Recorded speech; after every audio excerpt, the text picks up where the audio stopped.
Excuse me, move, please. Don't spill. Don't spill. Come on, Derek. Whoa! Hey! Oh! Oh! Nice going, old man. They laughed at him. They called him slow. They told him to get out of the way. Then a black car stopped outside, and 3 minutes later, the whole office went silent. This is the story of a man named Walter, and the secret he kept for 12 years. Walter was 61 years old. Every morning, before the sun came up, he unlocked the doors of Harlan Tower. He pushed his cart down the long hallways. He wiped the glass doors. He emptied the bins. He mopped the floor by the elevators, always in the same corner, always in the same order. Most people who worked in that building did not know his name. To them, he was just the cleaner. Some said good morning. Most walked past him like he was part of the furniture. Walter never seemed to mind. He came in quietly. He left quietly. Nobody asked him a single question about his life. But Walter had a secret. And nobody in that building had any idea what it was. It was a Monday, the kind of Monday where everyone was in a rush. Phones were ringing. Printers were jammed. Someone had forgotten to bring donuts for the client meeting, and the office manager was panicking about it in the break room. Then, at exactly 8:45 a.m., an email went out to the entire company. A private investor will be visiting the office today. Please be professional. This visit is very important. Nobody knew who the investor was. Nobody knew what company he represented. All they knew was that this person was rich, powerful, and deciding whether to put a large amount of money into Harlan Tower's biggest project. Suddenly, everyone was polishing their desks, straightening their ties, rehearsing their best smiles. Walter kept mopping the hallway near the elevators, just like he did every single day. Nobody noticed him at all. At 9:10 a.m., a young employee named Derek came sprinting around the corner with 2 cups of coffee, one for himself and one for his boss. He wasn't looking where he was going. He crashed straight into Walter's cart. Both coffee cups flew into the air. Brown liquid splashed across the marble floor, and across the front of Walter's shirt. For a second, the hallway went quiet. Then people started laughing. Nice going, old man, someone said. Derek didn't even apologize. He just stared at his empty cups. Great. Now I have to go get more coffee. Can someone move him out of the way? We have a guest coming. Walter didn't argue. He didn't complain. He simply kneeled down, picked up his mop, and began cleaning the mess without saying a single word. A small crowd had gathered near the elevators, phones half raised, some people snickering, a few looking away because it felt wrong to watch. Nobody stepped in to help him. The office manager, a sharp-dressed woman named Ms. Faulkner, came rushing over. Her face was red with stress. We cannot have this mess when the investor arrives, she said. Someone get security. Get him out of this hallway, now. A security guard named Rico approached Walter, looking uncomfortable. Sorry, Walter, Rico said quietly. They want the hallway clear. Walter nodded and stood up slowly, holding his mop. His shirt was stained with coffee. His hands were shaking slightly, but his face stayed calm. It's all right, Walter said softly. I understand.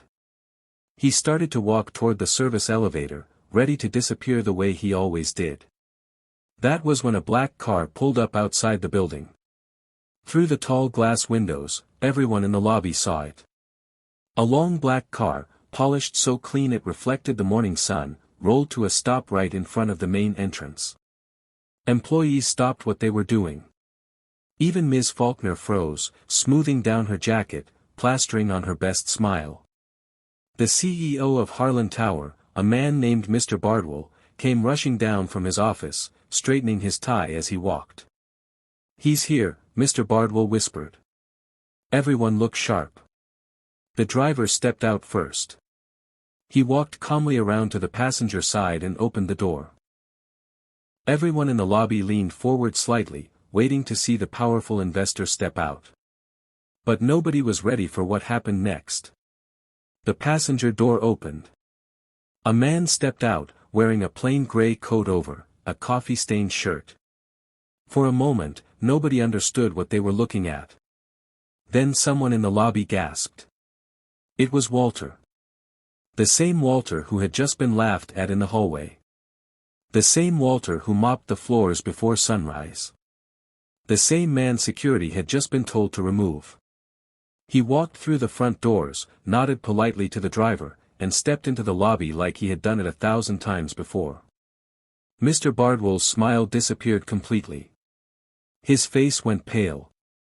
"Walter," he said, his voice barely above a whisper. Walter smiled gently. "Good morning, Mr. Bardwell," he said. "I believe we have a meeting." The entire lobby fell into complete, total silence. 25 years earlier, Walter had started a small repair shop with nothing but a toolbox and a rented garage. Over the next 15 years, that small shop grew into a chain of successful businesses. Walter built them slowly, carefully, and honestly. He paid his workers fairly. He treated every customer with respect. Eventually, he sold those businesses for a very large amount of money. He didn't need to work another day in his life. But Walter didn't disappear into luxury. Instead, he started something different. A private fund that only invested in companies that treated their workers well. Not companies with the best numbers on paper. Companies with the best character. And the only way to truly find that out, Walter believed, was to see how a company treated someone who didn't know they were being watched. So for the past 3 weeks, Walter had been coming to Harlan Tower, as the cleaner. Ms. Faulkner's hands were trembling. Derek, the young employee who had spilled the coffee, looked like he wanted to sink into the floor. You're the investor?"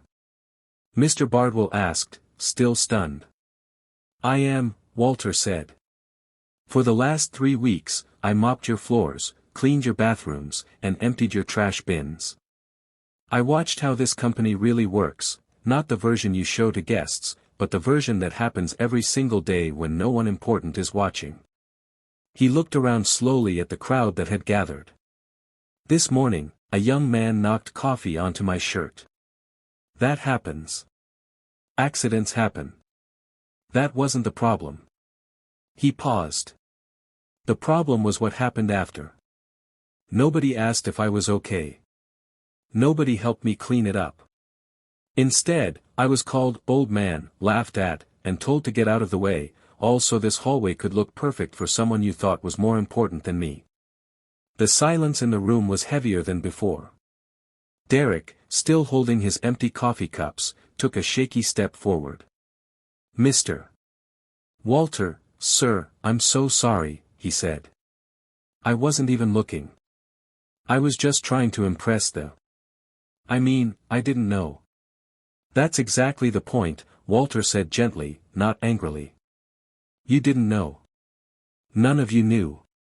And that's what I needed to see. Not how you treat someone you believe is powerful. How you treat someone you believe is nobody." Derek looked down at the floor, his face burning with shame. "I really am sorry," he said quietly. "Not because of who you turned out to be. Just, because of how I treated you. That was wrong, no matter who you were." Walter studied him for a moment, then nodded slowly. "That," Walter said, "is the first honest thing anyone has said to me all morning." Mr. Bardwell, still pale, cleared his throat. "Walter, I don't know what to say. If we did anything to offend you, I take full responsibility. Please, let's discuss the investment in my office." Walter shook his head slowly. "There's nothing to discuss, Mr. Bardwell. I already made my decision an hour ago, before the coffee spilled." The room tensed. "I'm not investing in Harlan Tower," Walter said. Gasps rippled through the lobby. Ms. Faulkner covered her mouth. Mr. Bardwell's shoulders dropped. However, Walter continued, I noticed something else during my 3 weeks here. A young security guard named Rico, who always greeted me by name and asked about my day. A cleaner on the 3rd floor, Marta, who saved half her lunch every day to share with a stray cat outside. And a junior employee, Priya, who stayed late twice last week to help a coworker finish a report, expecting nothing in return. He looked at Mr. Bardwell directly. Character exists in this building. It's just not being led properly. Fix that, starting from the top, and come find me in 6 months. I'll take another look. Walter turned to leave, then stopped and looked back one more time. I'm not telling you this to shame anyone, he said. I once worked long hours in a garage where nobody knew my name either. I remember exactly how it feels to be invisible. I'm telling you this because it's not too late to change it. He walked toward the door, then paused beside Derek one last time. Next time, Walter said, not unkindly, slow down. Look at the person in front of you before you look at who might be watching. Derek nodded, unable to speak. Walter walked out to the black car. The driver opened the door for him. And just like that, he was gone. 6 months later, Harlan Tower looked different. Ms. Faulkner had started a simple new policy: every employee, no matter their job title, was introduced by name during the weekly meeting. Mr. Bardwell personally thanked the cleaning staff every single morning, something he had never done before. Derek had changed the most. He arrived early most days now, and he was the first to help anyone struggling, whether they were an executive or an intern. One morning, a black car pulled up outside the building again. This time, everyone noticed immediately. But this time, nobody rushed to impress anyone. They simply kept doing what they had already been doing. Walter walked in, wearing his same plain gray coat. He watched quietly for an hour, unnoticed at first, then smiled to himself. Later that day, Walter sat down with Mr. Bardwell. I've seen enough, Walter said. You didn't just fix the hallway for my visit. You fixed the way people treat each other when no one is watching at all. That's what I was really looking for. He signed the investment agreement that afternoon.